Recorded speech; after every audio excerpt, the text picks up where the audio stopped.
আপনাকে কোনোদিন বলা হয়নি আপনাকে স্যার আমরা অনেক ভালোবাসি।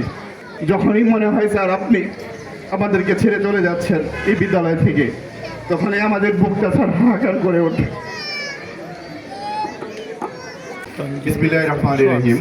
স্বনামধন্য প্রধান শিক্ষক আজহারুল ইসলাম পলাশ স্যারের বিদায় অনুষ্ঠানে সম্মানিত উপস্থিতি, সবাইকে আমার সালাম, আসসালামু আলাইকুম। আজ আমাদের সম্মানিত প্রধান শিক্ষক জনাব মোহাম্মদ আজহারুল ইসলাম পলাশ স্যারের কর্মজীবনের এক সম্মানজনক অধ্যায়ের পরিসমাপ্তি। আজকের এই আয়োজন কোনো সাধারণ বিদায় নয়, এটি একজন আদর্শ শিক্ষকের দীর্ঘ ত্যাগ, নীরব সাধনা ও নিষ্ঠাভরা কর্মজীবনের এক গভীর কৃতজ্ঞতা প্রকাশ।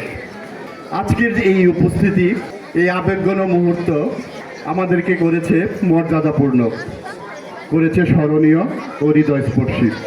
স্যার, আপনাকে কোনোদিন বলা হয়নি আপনাকে স্যার আমরা অনেক ভালোবাসি। আজকের এই বিদায় বেলায় আমাদের এই চিরচেনা প্রাঙ্গণ হয়তো আপনাকে আর কোনোদিন আমরা আগের মতো দেখতে পাবো না। যখনই মনে হয় স্যার আপনি আমাদেরকে ছেড়ে চলে যাচ্ছেন এই বিদ্যালয় থেকে, তখনই আমাদের বুকটা স্যার হাহাকার করে ওঠে।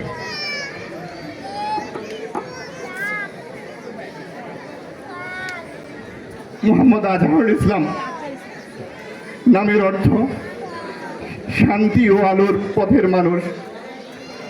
আপনি সত্যি স্যার একজন আলো ছড়ানো মানুষ।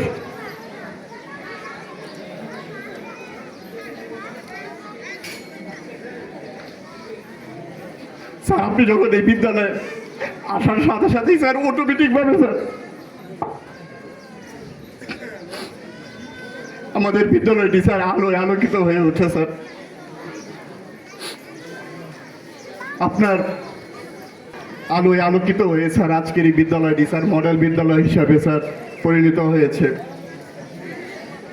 এর পিছনে রয়েছে স্যার অনেক লুকানো রহস্য। যারা আজকে আমাদের এখানে আছি তারা হয়তো অনেকের কাছে স্যার এটা অজানা। স্যার সবসময় আমাদের এই বিদ্যালয়ে সবার আগে উপস্থিত হতেন এবং সবার পরে যেতেন।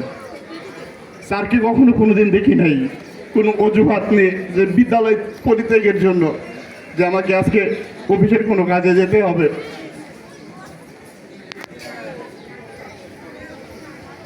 স্যার ব্যক্তিগত বা পারিবারিক সমস্যা থাকলে বা শারীরিক সমস্যা থাকলেও চিকিৎসা নিয়ে যখন ঢাকায় যেতেন, তারপরেও সেই সুদীর্ঘ ঢাকা থেকেও সবার আগে স্যার বিদ্যালয়ে থাকলেন। আমাদের বিদ্যালয়ের ছাত্রছাত্রী অনেক বেশি ছিল, আমাদেরও 10 জনের একজন আমরা স্টাফ ছিলাম। কখনো স্যারের মধ্যে এরকম কোনো কিছু দেখি নাই যে অভাব কি জিনিস। শিক্ষার্থীরা যারা আছে এখানে, যারা আছে গ্রামের অনেক অসহায় শিক্ষার্থী এখানে আছে আমাদের বিদ্যালয়ে, সমস্ত শিক্ষার্থীদেরকে বই খাতা কলম যেগুলি আছে এইগুলি তারা নিয়ে আসতে পারে না। স্যারকে অসংখ্যবার দেখেছি, আমরা বিরক্ত হতাম, স্যার কখনো বিরক্ত হতো না। বিদ্যালয়ের শিক্ষার্থীদেরকে স্যার একটা পেজের জন্য যখন আসতে, স্যার আমি খাতা আনি নাই, একটা পেজ স্যারকে দেখেছি একটি পৃষ্ঠা নয়, স্যারকে বড় একটা খাতা তৈরি করে দিত নিজ হাতে।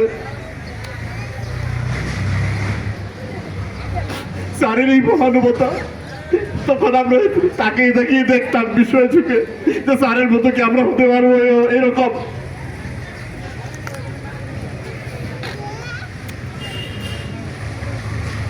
শিক্ষার্থীদের জন্য স্যারের ভালোবাসা ছিল বাবার মতো, বন্ধুর মতো, পথ প্রদর্শকের মতো। স্যারের আজকের এই বিদায় বেলায় বলতে চাই, স্যার আপনার সাথে দীর্ঘদিন, স্যার দীর্ঘ 11 বছর আমি এই বিদ্যালয়ে কর্মরত ছিলাম। প্রথম দিন থেকে যখন জয়েন করেছি সেদিন থেকেও আপনার মধ্যে যেরকম আমাকে বরণ করা বা আমাদের শিক্ষকের সাথে যেরকম স্যার আপনার ব্যবহার ছিল, আজকের শেষ কর্মদিবসেও স্যার এর চেয়ে স্যার অনেক বেশি কখনো কোনো ধরনের কমতি আপনার মধ্যে ছিল না। স্যার দীর্ঘদিনের এই পথ চলায় স্যার অনেক ধরনের ত্রুটি বিচ্যুতি আমাদের মধ্যে ছিল। স্যার আজকের এই দিতে স্যার আপনার স্যার কোনো দূরে নিবেদন স্যার, আমাদেরকে স্যার মাফ করে দেবেন স্যার। পরিশেষে স্যারের অবসর জীবন আমৃত্যু সম্মানে পরিপূর্ণ হোক। সর্বোপরি আপনার সুস্থতা ও নেক হায়াত কামনা করে ধন্যবাদ তানজিরুল স্যারকে, যে পাশে থাকে সেই ভালো জানে। উনি নিজে কাঁদলেন, সবাইকে কাঁদালেন একটা ভালো মানুষের বিদায়ের অনুষ্ঠানে।